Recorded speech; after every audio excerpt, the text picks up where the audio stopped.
ఈ పాడ్కాస్ట్ నచ్చితే లైక్ చేయండి, షేర్ చేయండి, సబ్స్క్రైబ్ చేయండి, ఫాలో అవ్వండి.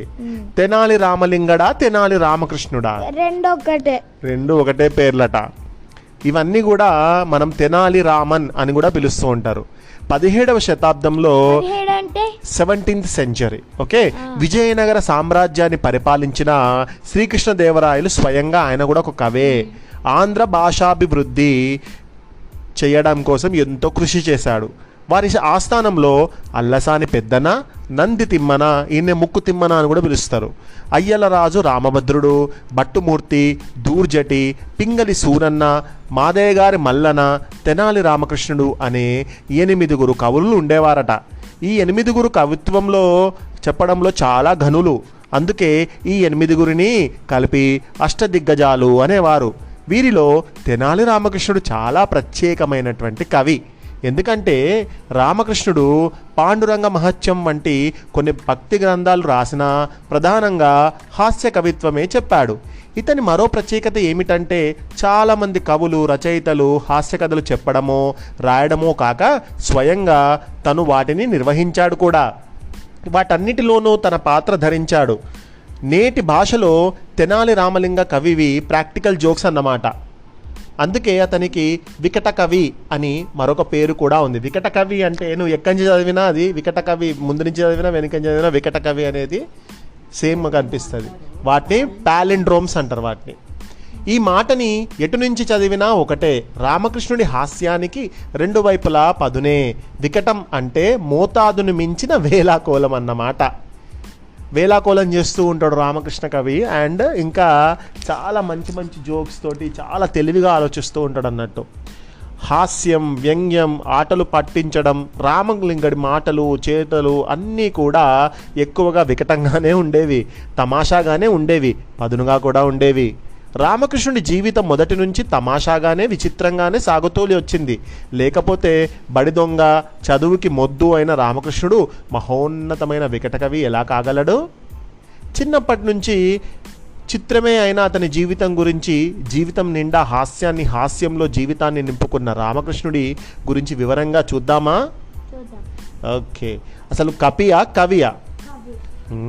తెనాలి అగ్రహారంలో జక్కమాంబ రాయని మాత్యుల పుత్రుడైనటువంటి రామకృష్ణుడు చిన్నప్పటి నుంచే రాలుగాయి, రణపెంకి అంటే మొద్దు శుద్ధ అన్నట్టు. చదువు అంటే శ్రద్ధ లేదు, సాటివారితో ఎప్పుడు గొడవలు పడుతూ ఉండేవాడు, తెగ అల్లరి చేసేవాడు. వట్టి దుందుడుకు మనిషి, అసలుకు భయమే లేదు అతనికి. అమ్మా నాన్నల మాట అసలుకు వినేవాడే కాదు, అల్లరి చిల్లరిగా తిరగసాగేవాడు. ఒకరోజు తనకొక సన్యాసి కనిపించాడు. ఆ సన్యాసి అతన్ని చూసి ఎందుకో రామలింగాన్ని చూడగానే ఆ సన్యాసికి ఎంతో ముచ్చటేసింది. అతని దగ్గరికి పిలిచాడు. ఏ బాబు, ఇలా రా నా దగ్గరికి అని పిలిచాడు. పిలవగానే ఏంటి ముసలాయన, ఎందుకు పిలిచావు నన్ను అని అడిగాడు. నా పేరు ఏంటో నీకెందుకు అని రామకృష్ణుడు అడిగాడు. నీ పేరు ఎవరు అడిగారు? నేను నిన్ను ఊరికనే పిలిచాను అన్నాడా ముసలాయన. నీకు కాళికాదేవిని చూడాలనుందా అని అడిగాడు. 1,00,000 సార్లు చూశాను ఆ గుడిలో రాతి బొమ్మని, మళ్ళీ చూసేదేముంది అని నిర్లక్ష్యంగా చెప్పాడు రామకృష్ణుడు. బొమ్మని కాదు, అమ్మనే, నిజంగా కాళీమాతని నువ్వు చూస్తావా? చూస్తే నువ్వు తట్టుకోలేవులే, భయంకరంగా ఉంటుంది కాళికామాత అన్నాడా సన్యాసి. భయమా? ఈ తెనాలి రామలింగడికి భయమే లేదు. అయితే ఏంటి, నేను చూస్తాను, నాకు అసలు భయమే లేదు, రమ్మను ఆ కాళికాదేవిని, నేను చూస్తాను అని చాలా పౌరుషంగా మాట్లాడాడు. అయితే ఆ దేవి దగ్గరికి వెళ్ళి నేను చెప్పిన మంత్రం చదివితే నీకు ఆ కాళికాదేవి కనిపిస్తుంది అన్నాడా ముసలాయన. ఎలాగైనా ఆ భయంకర రూపాన్ని చూసి తీరాలనిపించింది ఇక రామకృష్ణుడికి. జగదాంబ అలా తేలికగా కనపడుతుందా అని నవ్వాడు. మరి ఎలా కనబడుతుంది? ఏం చేస్తే కనబడుతుంది చెప్పు, నీ మాటలు ఎంతవరకు నిజమో నేను చూసి తేల్చుకోవాలి, కాళీ ఎంత భయంకరమో అని చూడాలి అని అన్నాడు రామకృష్ణుడు. నేను నీకో మంత్రం చెబుతాను, ఆలయంలో కూర్చొని అమ్మ కనిపించే వరకు ఆ మంత్రాన్ని జపించు, నీకైతే తొందరగానే దర్శనమిస్తుందిలే, నువ్వు చాలా తెలివైన వాడిలా కనిపిస్తున్నావు అన్నాడా ముసలాయన. మరి అమ్మ కనిపిస్తే ఏం చేస్తావు అని అడిగాడా ముసలాయన. ముందైతే కనిపించని, ఆ తర్వాత ఏం చేయాలో ఆలోచిస్తా అని అన్నాడు రామకృష్ణుడు. లేడికి లేచిందే పరుగన్నట్లు రామకృష్ణుడు కాళికాదేవి ఆలయానికి వెళ్ళాడు. అక్కడ ఊరవతల ఉంది ఆ కోవెల. విజయదశమికి తప్ప ఊరివారు అసలు వైపు అటు వెళ్ళనే వెళ్ళరు. అంత భయంకరంగా ఉంటుంది ఆ గుడి. అసలుకి ఎవ్వరు కూడా పట్టించుకోరు ఆ గుడిని. అందుచేత ఆ దారిలో ఎవ్వరూ లేరు. అన్ని తుప్పలు మొక్కలు పెరిగి పిచ్చి చెట్లు మొలిచి ఉన్నాయి. పాములు స్వేచ్ఛగా తిరిగేలా చాలా అనువుగా ఉంది అక్కడ. కానీ రామకృష్ణుడికి భయం లేదు కదా. అసలుకు ఎలాంటి భయం లేకుండా దుర్గా ఆలయానికి చేరుకొని కొలనులో మునిగి దేవి విగ్రహం ముందు కూర్చొని ఆ ముసలాయన చెప్పినటువంటి మంత్రాన్ని జపిస్తూ ఉన్నాడు. చీకటి పడుతుంది. వెంటనే అక్కడ నక్కల ఊలలు, గుడ్లగూబల అరుపులు వినిపిస్తున్నాయి. తమ కొడుకు కోసం వెతుకుతున్న తల్లిదండ్రులు రామకృష్ణుడు ఇలాంటి భయంకరమైన ప్రదేశంలో ఉండొచ్చునని ఊహించలేదు. ఎవరు అనుకుంటారు అంత అక్కడ ఎవరు వెళ్ళరు కదా అక్కడికి.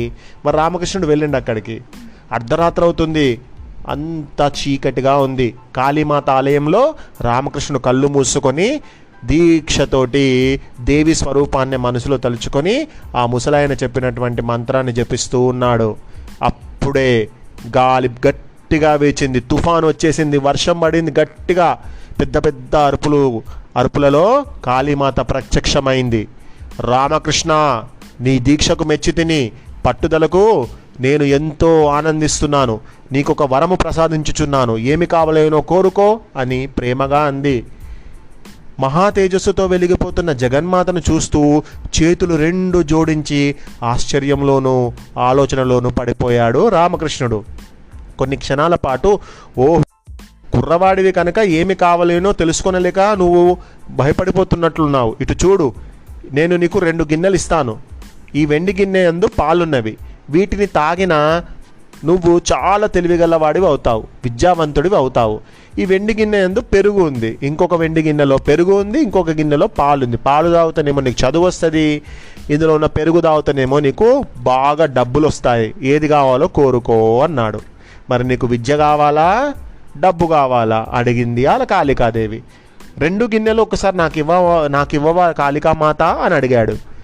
సరే అని ఆ మాత 2 గిన్నెలను ఇవ్వగా రామకృష్ణుడు చిలిపి కదా, తుంటరి పిల్లవాడు. ఆయన వెంటనే ఏం చేసిండట, ఆ 2 పాలు పెరుగును కలిపి చితక్కున తాగేసిండు. దాంతో కాళికామాతకు కోపం వచ్చి ఒక్కసారి ఉగ్ర రూపాన్ని దాల్చింది. ఆ భయంకరమైన రూపాన్ని చూసిన రామకృష్ణుడు కొంచెమైనా భయపడలేదు.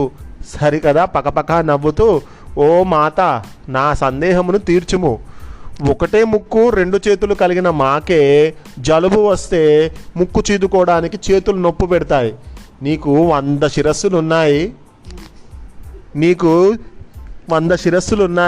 మరి నీకు జలుబు చేస్తే ఎన్ని చేతులతో నువ్వు ముక్కు చీదుకుంటావు అని అడిగాడు. కాళికామాతకు కోపం పోయి పకపక నవ్వి వెంటనే శాంతించింది. ఏంటి రామకృష్ణ, నువ్వు నన్ను చూసి ఇంత కూడా భయపడడం లేదా అని అడిగింది. నాకెందుకు తల్లి భయము, నువ్వు అమ్మలాంటి దానివి, అమ్మని చూసి ఎవరైనా భయపడతారా అని అన్నాడు రామకృష్ణుడు. అది సరేలే, మరి నేను ఇచ్చినటువంటి గిన్నెలో 1 తాగమంటే నువ్వు 2 ఎందుకు కలిపావు అని అడిగింది కాళికామాత. అడగగానే రామకృష్ణుడు జగన్మాతకు మళ్ళీ దండం పెట్టి, అమ్మా, నువ్వంటే నాకు చాలా భక్తి, కానీ విద్య 1 ఉంటే సరిపోతుందా? విద్య ఉన్నంత మాత్రాన డబ్బు కావాలి కదా. మరి డబ్బు 1 ఉంటే సరిపోతుందా? విద్య కూడా కావాలి కదా. కాబట్టి 2 కలిపి నాకు ఉండేటట్టు ప్రసాదించు నాకు వరాన్ని అని 2 కలిపి తాగానమ్మా అని అనగానే ఇక మాత నిజంగా రామకృష్ణుడి యొక్క తెలివికి ఎంతో ఆనందపడుతూ ముచ్చటపడుతూ తథాస్తు అని ఆ తల్లి అతని నెత్తిపైన చెయ్యి పెట్టి ప్రేమతో నిమిరింది. అందుకని రామకృష్ణ, నీవు విద్వాంసుడవుతావు, కానీ వికట కవిగా మాత్రమే నువ్వు పేరు ప్రఖ్యాతలు రాజగౌరవాలు పొందుతావు అని దీవించి వెళ్ళిపోయింది. అందుకని అప్పటి నుంచి అతను వికట కవి అయ్యాడు. ఏదేమైనా కోతి చేష్టలు చేసే కుర్రవాడు కవి కాగలడం చాలా ఆశ్చర్యమే కదా. ఇలాగా రామకృష్ణుడు మొదట కపి, తరువాత కవి అయ్యాడు. కపి అంటే ఏంటి?